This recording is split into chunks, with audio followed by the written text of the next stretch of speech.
Hello everyone and welcome back to the Diary of an Endodontist. Have you ever had a case where your working length is a lot longer than your GP point and to obturate this tooth is a nightmare? Well, stay with me. I'm Dani Mancuso, specialist endodontist and prosthodontist, and I'm going to show it to you. This case was referred to our branch in Southampton, the Specialist Endodontics Center, and it looks a simple root canal treatment. It's a straight canal, no problem whatsoever, quite large, no major calcification in the pulp chamber, so it could be a straightforward treatment. However, when we tried to, I took a CBCT. I knew it was a long tooth based on the pre-measurements on the CBCT. But when I tried to check inside of the mouth and I put my 31 millimeters length flexo file, it was a lot longer than imagined. So you have two options here. You can either use the normal incisor edge for you to mark on those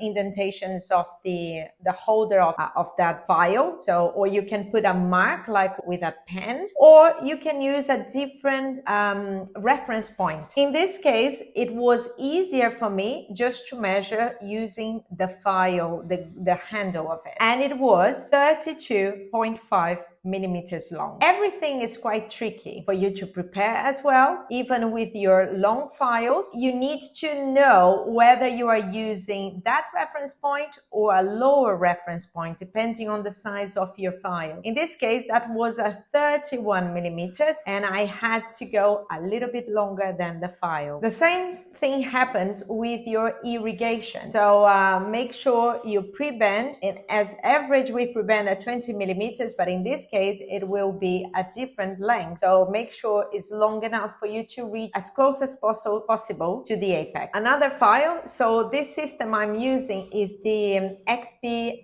Endo Rise. I love that system. So it's a glider first and the XP Endo Shaper. So it's a 31 millimeters long, and I use those marks here and the incisor edge for my 32.5 millimeters. So the glider goes 0.5 millimeters, but the shaper always goes 0.5 millimeters short, so it goes to 32 in this case. Another thing is the endo activator. So the new endo activator has two sizes, and we chose the longer one, so we could use, but even then I had to use up to here, as you can see. So the problem now is to obturate. As I said, the GP is not long enough, so it's very difficult for you to get that length. So what you need to do, you need two GP points. So first of all, you cut the first one, just take this part of the GP, and the other one you are using this top part of the GP. So you can cut two, but you only need, if you remember the previous slide, you only need a little bit of